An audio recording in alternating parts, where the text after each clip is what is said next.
आशा करता हूं आप सब बहुत अच्छे होंगे। मेरा नाम है सिद्धांत अग्निहोत्री। स्टडी ग्लोस पे आपका बहुत बहुत स्वागत है। तो ये है असली वजह ग्लोबल वार्मिंग की, और हमारे यहाँ जो इतनी गर्मी पड़ रही है इसकी असली वजह है अर्बनाइजेशन, जिसकी वजह से 60% इंक्रीज देखने को मिला है। ये एक स्टडी में पता चला है आईआईटी भुवनेश्वर की। तो urbanisation and region climate change linked warming of Indian cities, इसको पब्लिश किया है जर्नल नेचर सिटीज में।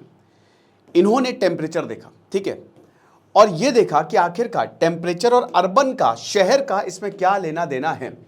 तो 141 सिटीज को, 141 शहर को यहाँ पे चुना गया और बोला गया कि जो लोकल अर्बनाइजेशन है, शहरीकरण जो हो रहा है, पेड़ काट के शहर बनाए जा रहे हैं, रोडें बिछाई जा रही हैं, ढेरों एसी लगाए जा रहे हैं, मॉल बनाए जा रहे हैं, फैक्ट्रीज बनाई जा रही है, जो कि ज़रूरी है एक तरीके से डेवलपमेंट के लिए, बट इसका असर बहुत ज़्यादा पड़ता है। तो इनका असर क्या पड़ा है, ठीक है, जो टेम्परेचर बढ़ रहा है। सैटेलाइट इमेजेस जो नासा से ली गई और बाकी एजेंसी से, फाइंडिंग्स ने बताया कि जो टीयर 2 सिटीज़ हैं, स्पेशली ईस्टर्न इंडिया की, समझ सकते हो, वहाँ पे टेम्परेचर में ज़्यादा इंक्रीज देखने को मिला है। रीजंस क्या हैं? रीजन वैसे तो पूरे भारत में ही जहाँ जहाँ टीयर 1 टीयर 2 सिटी है वहाँ पे बहुत ज़्यादा टेम्परेचर है। आपने खुद भी देखा होगा, जब आप कॉन्क्रीट वाली जगह पे जाते हो तो बहुत गर्मी रहती है, और जब आप पेड़ों वाली जगह पे जाते हो तो एकदम से बदल जाता है एटमॉस्फेयर वहाँ पे।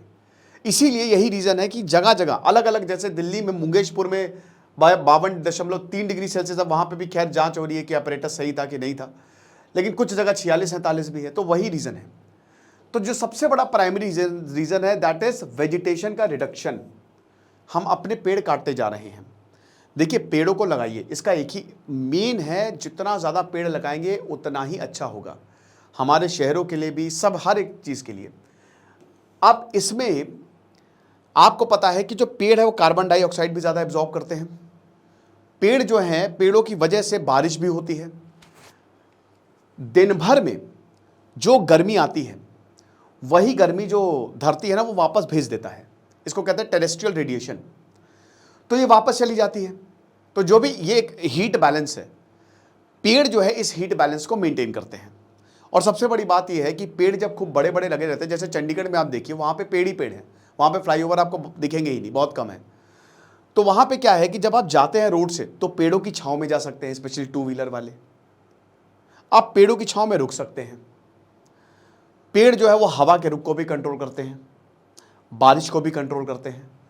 तो ये जो ग्रीन स्पेस और वेजिटेशन का कम होना है, एक सबसे बड़ा रोल ये है कि हमारा एनवायरनमेंट कूल नहीं हो रहा है। अब ये क्यों है? क्योंकि घर बनाने के लिए, रोड बनाने के लिए पेड़ों को काटना ज़रूरी है। लेकिन क्यों काटना ज़रूरी है? सस्टेनेबल डेवलपमेंट भी हो सकता है। जैसे ली कॉर्बूसियर, जो कि जिन्होंने चंडीगढ़ जो है वो बनाया पूरा, तो उन्होंने ये देखा कि चंडीगढ़ में जो शहर, पेड़ ना काटे जाए, क्योंकि ये पेड़, एक पीपल का पेड़ दोस्तों, बरगद का पेड़ 400-500 साल पुराना है, पीपल का भी इतना ही होता है। तो इनकी लाइफ जो है ना, पीपल के पेड़ की, ये 1000-1500 साल तक हो सकती है, बहुत लंबे लंबे चलते हैं। तो ये बड़े पेड़ जो है ना, इनको नहीं उखाड़ा जाता है। फिर उसके बाद जो कंक्रीट और एसफॉल्ट के स्टोर, मतलब जो रोड हैं कंक्रीट की, एसफॉल्ट की, ये हीट को स्टोर करती हैं, ये हीट को ट्रैक कर लेती हैं, हीट रिफ्लेक्ट नहीं हो पाती है, जिसकी वजह से रात में जब हीट ऊपर जाएगी तभी तो कूलिंग होगी। बट क्योंकि ऐसा होता नहीं है तो प्रॉब्लम होती है। नेचुरल एस्केप में तो आसानी से ये इसीलिए बनाया गया था। ह्यूमन एक्टिविटी जैसे पी पी पॉप पॉप गाड़ी चलाना, 4 व्हीलर, मैं तो अभी देख रहा था कि एक पता नहीं बाबा आदम के ज़माने की बाइक चला रहा था, इतना धुआं निकल रहा था कि क्या ही पता लग रहा था सारा ग्लोबल वार्मिंग यही कर रहा है। तो ऐसी गाड़ियों का जाना, और अनफॉर्चुनेटली हमारे रेगुलेशंस कम हैं। अगर उसके कानून भी बनाए गए तो लोग, ये सब लूप होल दिखते हैं, सब चला के निकल जाता है, कोई क्या ही कर लेगा। 100 रुपये में हर कोई बिक जाता है आजकल। इंडस्ट्रियल आउटपुट जो बहुत ज़्यादा कंट्रीब्यूट कर रहा है ग्रीन हाउस गैसेस में, जिसकी वजह से वही कि हमारा जो धरती है वो गर्म हो रही है। उसके बाद जो अर्बन हीट आइलैंड इफेक्ट, अब ये क्या होता है?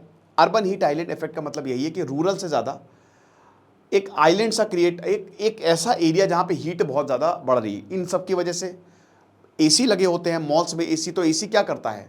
सब बैलेंस है, तो जितना वो अंदर ठंडा करता है उतनी ही गर्मी वो बाहर फेंकता है पीछे से, ठीक है ना।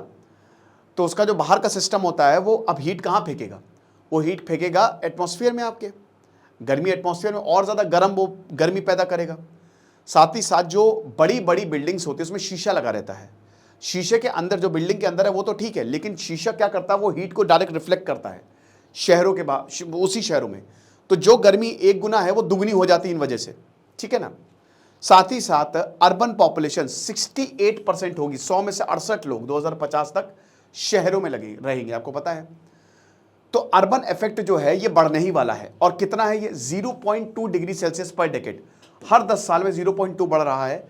और आईपीसीसी रिपोर्ट में तो 1.5 डिग्री सेल्सियस तक चला गया टेम्परेचर, तो इरिवर्सिबल है। अभी 1.2 तो चला ही गया है, कुछ जगह तो वैसे भी रिवर्सिबल हो गया है।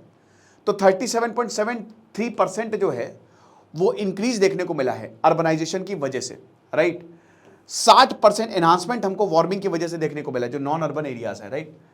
साथ ही साथ जो नॉर्थ वेस्टर्न, नॉर्थ ईस्ट और सदर्न रीजन है वहां पे ज्यादा इंक्रीज देखने को मिला है, ठीक है, क्योंकि वहां अर्बनाइजेशन इस समय ज्यादा हो रहा है। और एक तो देखिए नॉर्थ का जो प्रॉपर नॉर्थ है उसमें थोड़ा हिमालयन रीजन, उसकी वजह से भी ठंड पड़ती है, लेकिन जो नीचे वाला तो पेनिनसुलर इंडिया है, तो वहां पे तो और दिक्कत है। नाइट टाइम वार्मिंग जो है वो ईस्टर्न और सेंट्रल इंडिया में ज़्यादा हमको देखने को मिल रही है डेवलपमेंट की वजह से। और यहाँ पे जो नाइट टाइम सरफेस टेम्परेचर है वो भी लगभग 0.53 डिग्री सेल्सियस तक बढ़ गया है, हर 10 साल में वो इतना बढ़ता जा रहा है। तो एक तरीके से जो रातें ठंडी होती थी अब रातें गर्म होती जा रही हैं, और 0.260 डिग्री सेल्सियस तक हर 10 सालों में ज़्यादातर इंडिया जो है, मतलब ज़्यादातर ये बढ़ता जा रहा है। इसका मतलब ये है कि जो शहर है पूरे भारत को अगर आप देखो तो पर्टिकुलर शहर जो हैं, जो हाईली अर्बनाइज्ड है, वो 2 गुना ज़्यादा तेज़ी से गर्म हो रहे हैं। सिटीज़ जो हैं वो हाईली वल्नरेबल हैं, क्योंकि अर्बनाइजेशन और क्लाइमेट चेंज दोनों साथ साथ काम कर रहे हैं। लोग और इंफ्रास्ट्रक्चर जो है वो फ्रंट लाइन पे, स्पेशली जो बहुत सारे जो अनऑर्गेनाइज सेक्टर में काम करते हैं, जो रिक्शा चलाते हैं, जो मजदूर हैं, जो भारत को बना रहे हैं, असली हीरो तो वही है, वो तो डायरेक्टली फ्रंट लाइन पे, तो हीट वेव, फ्लडिंग से इनको सबसे ज़्यादा नुकसान होता है। साथ ही साथ डाइवर्स मिटिगेशन की ज़रूरत है। देखिए हर स्टडी में ये बताया जाता है इसमें करना क्या है। तो पहली बात तो ये है कि अर्बन वार्मिंग को कम से कम किया जाए, ठीक है ना। सीएससी ये बताता है कि जो सिटीज़ हैं वो रात में कूल नहीं हो रहे हैं, और रात में कूलिंग बहुत ज़्यादा ज़रूरी है। और 2001 से लेकर 2010 तक ये हमने देखा, क्योंकि ज़्यादातर कॉन्क्रीटाइज्ड हो चुके हैं चीज़ें।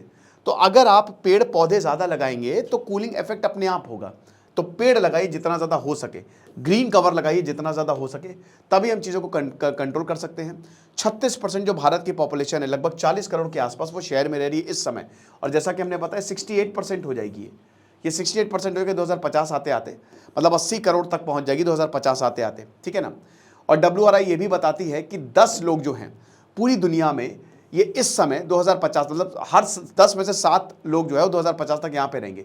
90% जो ग्रोथ है ग्लोबल साउथ में एक्सपेक्टेड है। तो अगर इतना ज़्यादा होगा, अर्बन डिमांड इतनी ज़्यादा होगी, तो गर्मी भी ज़्यादा बढ़ेगी। तो एक तरफ हम क्लाइमेट चेंज की बात कर रहे हैं कि हमको गर्मी को रिवर्स करना है, लेकिन यहाँ तो हमको उल्टा देखने को मिल रहा है। तो भारत जो है वो इस समय फास्टेस्ट ग्रोइंग इकोनॉमी है, लेकिन हमको ये देखना पड़ेगा कि अर्बन प्लानिंग हम कैसे करते हैं। कुछ अगर इस तरीके के पेड़ लगा दिए जाए तो बढ़िया होगा, शहर भी ऐसे हो, तो ये एक सस्टेनेबल डेवलपमेंट हो सकता है। दोस्तों क्या है ना कि करना हम ही को ही पड़ेगा। अब आप देखिए कि गुरुग्राम इतनी तेज़ी से डेवलप हो रहा है, लेकिन बारिश में डूब गया वो पूरा शहर, यानी कि ड्रेनेज सिस्टम प्रॉपर नहीं है। तो हमको कुछ ना कुछ तो सोचना पड़ेगा। आज हम गर्मी से मर रहे हैं, उसका रीज़न ही यही है, और हर साल यही कहानी होगी। तो हम ही ने ये प्रॉब्लम क्रिएट की है, हमको ये समझना पड़ेगा। ये लेक्चर था, आई होप आपको समझ में आया होगा। खुश रहिए, पढ़ते रहिए। दिस इज सिद्धांत अग्निहोत्री, साइनिंग ऑफ।